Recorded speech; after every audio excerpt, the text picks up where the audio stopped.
बिस्मिल्लाहिर्रहमानिर्रहीम। अस्सलाम वालेकुम व रहमतुल्लाहि व बरकातुहू। नाज़रीन, जुम्मतुल मुबारक का ये बरकतों वाला दिन है।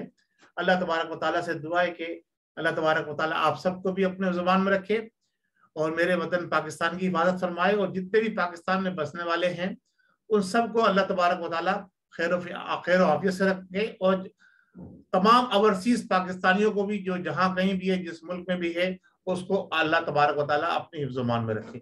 नाज़रीन, आज हम कुछ ऐसी बातें करते हैं जो मुख्तलिफ अंदाज में, मुख्तलिफ तरीके से मुख्तलिफ लोगों ने और मुख्तलिफ औकात के अंदर वो सोशल मीडिया के ऊपर शेयर की। अच्छा, सबसे पहले तो मैं जब प्रोग्राम शुरू कर रहा हूँ तो इसमें आपको जो चीज दिखाना चाह रहा हूँ, जो सुनवाना चाह रहा हूँ, उसको जरा सुन लीजिएगा।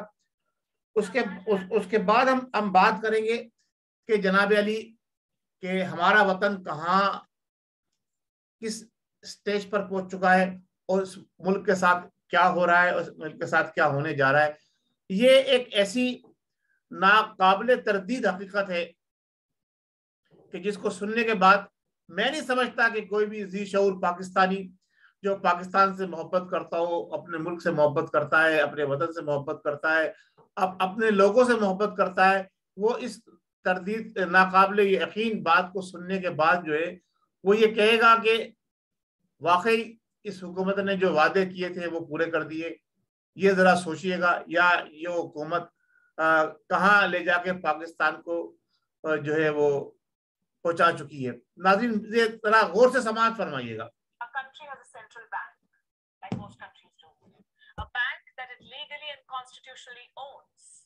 But the government cannot withdraw money from this bank because this bank is now controlled by a global financial body. Where do you think this is happening? I know the picture gives you a clue. Yes, it is Pakistan. The International Monetary Fund has deprived Pakistan of financial sovereignty, meaning the IMF has decided that Pakistan cannot withdraw money from its own state bank, the State Bank of Pakistan. The government cannot take money. It sounds a bit harsh, but it's well deserved. And we'll tell you why. First, the story. Islamabad recently went to the IMF with a proposal, a request rather, to keep taking loans from the Central Bank of Pakistan. Islamabad said it would take loans worth 2% of its GDP. It needs this money to run the country for the next fiscal year. How did the IMF respond? With a big fat no. It rejected the request simply because Pakistan already has debts to pay. सुना आपने? Let me show you some numbers. These are estimates of the State Bank तो of नाज़रीन, Pakistan. The country is आप ये सुन रहे हैं कि पाकिस्तान की गवर्नमेंट अपने ही स्टेट बैंक ऑफ पाकिस्तान से जो लोन लेना चाहती है, जो कर्जा लेना चाहती है, वो पाकिस्तानी गवर्नमेंट नहीं ले सकती। ये है पाकिस्तान की तारीख। और मज़ीद सुनिए आगे। Pakistan's external debt, $116 billion. This government is indebted to almost everyone who is willing to lend. And no, it cannot blame previous governments for the soaring debt. This is all Imran Khan's doing, a lot of it. What does he have to say about it? Listen to this.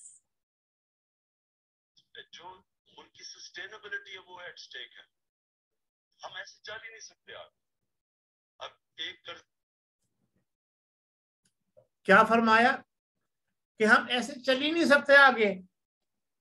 एक तरफ जनाब अली ये सिलसिला चल रहा है और दूसरी तरफ जो मामला चल रहे हैं वो ये है कि अवाम की क्या राय है, जरा सुनिए।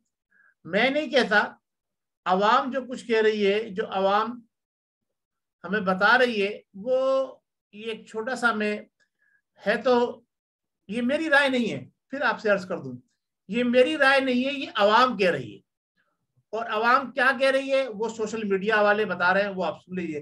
तब्दीली का सफर इय्याका नअब्दु व इय्याका नस्तईन से शुरू हुआ, इन्नल्लाह मअस साबिरीन से होता हुआ इन्ना लिल्लाहि व इन्ना इलैहि राजिऊन, इन्ना लिल्लाहि व इन्ना इलैहि राजिऊन की तरफ जो है गामजन है।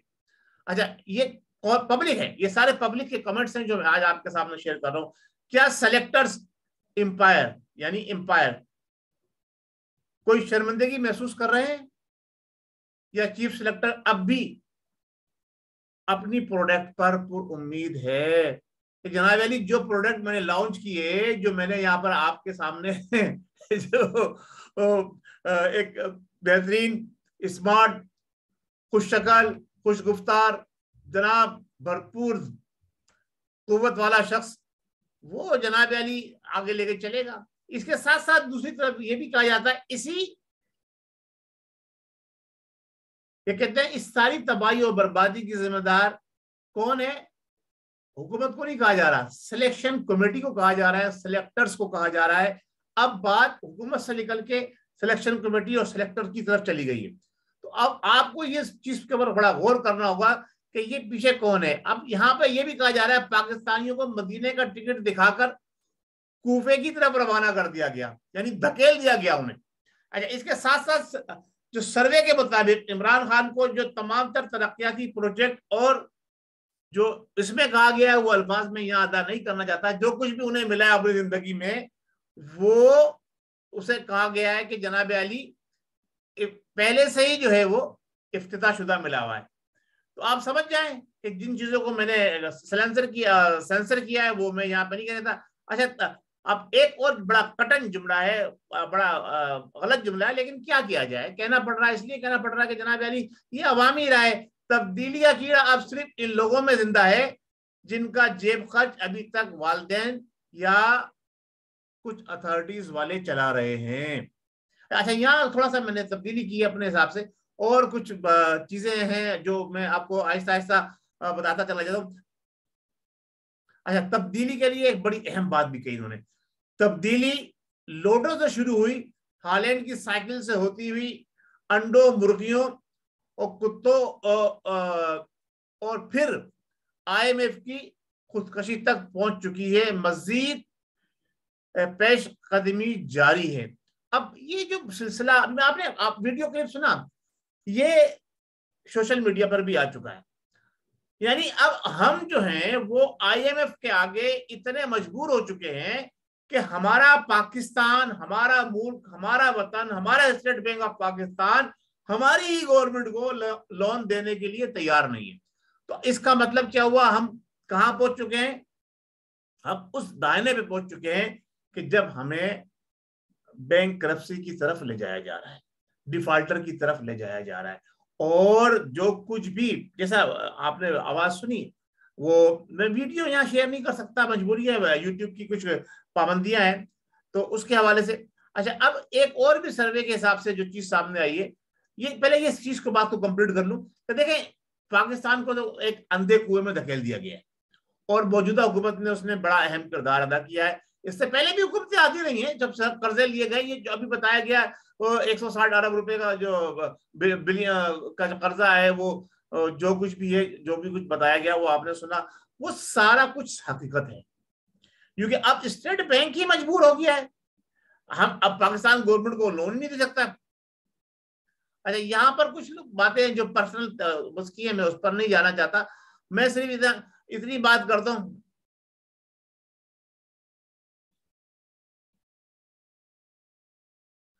एक मजाखेज बात है ये कि ये कहती है अवामी राय कि अल्लाह से कवी उम्मीद है कि जो मुसलमान PTI के फितने से बच गया वो दज्जाल के फितने से भी बच निकलेगा इंशाअल्लाह ताला। तो अब इस हद तक लोग जो हैं वो बदजन हो गए हैं, और जो सूरत हाल है वो अल्लाह बेहतर जाने क्या होगी। अच्छा, एक मजे की बात मैं कहूँ आपसे कि आपने शुरू में देखा था कि इमरान नियाजी साहब ने ये कहा था कि जनाब हम साइकिल पे सफर करेंगे, और वो साइकिल जो थी वो हेलीकॉप्टर बन गई। चले खैर, कोई बात नहीं, उन्होंने कहा था हम साइकिल पर सफर करेंगे। अब वो बेचारे खुद तो साइकिल चला नहीं सके, लेकिन आवाम को जनाब अली वो मजबूर करके ले आए साइकिल चलाने पर। पेट्रोल को महंगा इतना कर दिया कि आवाम साइकिल चलाने पर मजबूर हो जाए। इसी तरह एक बहुत बड़ी जो जिसके बेस के ऊपर इन्होंने सारी अपनी हुकूमत चलाई थी, वो बात थी कि जनाब अली जो मौजूदा हुकूमत है उस वक्त की, जब इमरान नियाज़ी साहब अपोजिशन में थे, फरमाते थे कि जनाब अली जो हुकूमत है वो रोजाना के हिसाब से 12 अरब की करप्शन करती है। रोज 12 अरब रुपए की करप्शन हुकूमत कर रही थी। तो अब जरा सा इनके दिन गिन लिए जाएं कितने हो चुके हैं 3 साल के अंदर, तो अगर वो मल्टीप्लाई किया जाए तो वो तो रुपये मेरे ख्याल है वो 365 दिन एक गुजरे, 365 दिन एक गुजरे, 365 दिन एक गुजरे, यानी आप कर लें जनाब अली सब मिला के 1000 दिन गुजर गए। तो 12 अरब रुपए रोजाना को मल्टीप्लाई बाई अगर 1000 से आप कर दें तो ये 12 खरब रुपयों के अंदर तब्दील हो गया। तो अब आप ये देखिए कि जनाब अली बोलना, जैसे मैं भी अब यहाँ बोल रहा हूँ ना आपके सामने, आसान होता है, जब अमली इक़दाम करना होता है वो बड़ा मुश्किल होता है। आज की सारी गुफ्तगू को जो निचोड़ है ना वो सिर्फ इस बात पे आके रुकता है कि जनाब अली इख्तिलाफ अपनी जगह है, लेकिन बात माननी पड़ेगी कि इमरान नियाज़ी खान वाकई गरीबों के लिए फरिश्ता बनकर सामने आया है। ये बात तो माननी पड़ेगी कि इमरान नियाज़ी साहब जो गरीब अवाम है उसके लिए फरिश्ता बनकर सामने आया। लेकिन वो फरिश्ते का नाम भी तो बता दूं चलूं मैं आपको, वो मलकुल मौत है। वो फरिश्ता जो जिसे मलकुल मौत का नाम दिया गया इजराइल, वो जनाब अली बनकर सामने आए। तो अब इससे किस तरह से बचा जाए, इससे तो बचने का कोई रास्ता ही नहीं है, मलकुल मौत से बचने का तो कोई रास्ता ही नहीं है। तो अवाम अब अपनी रास्ते खुद ढूंढ ले कि किस तरह से जनाब अली आगे मजीद उसको चलना है। जो हुकूमती इक़दाम हैं वो जिस तरफ जा रहे हैं वो आपके सामने नजर आ रहे हैं। अच्छा, एक आपको एक मिसाल दूं, एक इलेक्शन होने जा रहे हैं जो 5 दिसंबर को, वो भी देखिएगा। उसके बाद बल्दियाती इलेक्शन होने जा रहे हैं, वो भी देखिएगा। मैं मलेशिया में बैठा हूँ, एक मिसाल देता हूँ। मलेशिया में अभी एक स्टेट के अंदर इलेक्शन हुए हैं, तो जो इस वक्त इलेक्शन का रिजल्ट आया है ना वो एकदम रिवर्स होकर आया। यानी मौजूदा हुकूमत जिन लोगों की है, जो लोग ये समझ रहे थे कि हम आगे बहुत कुछ कारनामा अंजाम दे लेंगे, 75%, अगर मैं इसको तशबीह दूं कि जो साबका हुकूमत थी हमारी और जो मौजूदा हुकूमत है, अब वो सिलेक्शन के जरिए बनी क्या इलेक्शन के जरिए बनी वो एक अलग बात है, लेकिन जो साबका हुकूमत मलेशिया में थी वो हटी, नई हुकूमत आई। लेकिन अब जो बाई इलेक्शंस अभी हुए हैं स्टेट के अंदर, तो जो साबका हुकूमत थी उसने 75% वोट लिया है। यानी सीटें, वोट नहीं, सीटें 75% लिए। और जो नई हुकूमत बनकर आई है उसका तो डब्बा ही गोल हो गया। तो ये है डिलीवर ना करने पर अवाम का रद्द अमल। तो मुझे भी ऐसा ही लग रहा है कि पाकिस्तान के अंदर भी जो हुकूमत डिलीवर नहीं कर सकी, जो उसने वादे किए थे, जो कमिटमेंट किए थे, किसी एक वादे को, किसी एक कमिटमेंट को पूरा नहीं किया, तो उसके साथ भी कहीं ऐसा ही ना हो। अल्लाह तबारक व तआला से दुआ करें कि हालात कुछ भी हो, हमें सिविलियन बालादस्ती को बरकरार रखने के लिए अहम किरदार अदा करना चाहिए। और अब वक्त आ गया है कि सही मानों में सिविलियंस की हुकूमत पाकिस्तान में होनी चाहिए, वरना पाकिस्तान में जो कुछ हो रहा है वो आपके सामने। अल्लाह तबारक व तआला हमें महफूज फरमाए और मेरे वतन पाकिस्तान की हिफाजत फरमाए और पाकिस्तानियों को शऊर अता फरमाए कि वो ऐसे हुक्मरान चुने, लोटों के पीछे ना लगे, कम से कम ऐसे हुक्मरान चुने जैसे वो खुद हैं। अगर वो सच्चे हैं तो सच्चे हुक्मरान चुने। तो लिहाजा पहले सच्चा बनना होगा। अगर आपको हुक्मरान सच्चे चाहिए, ईमानदार चाहिए और वतन परस्त चाहिए, तो आपको खुद भी सच्चा बनना पड़ेगा, खुद भी ईमानदार बनना पड़ेगा, खुद भी वतन परस्त बनना पड़ेगा।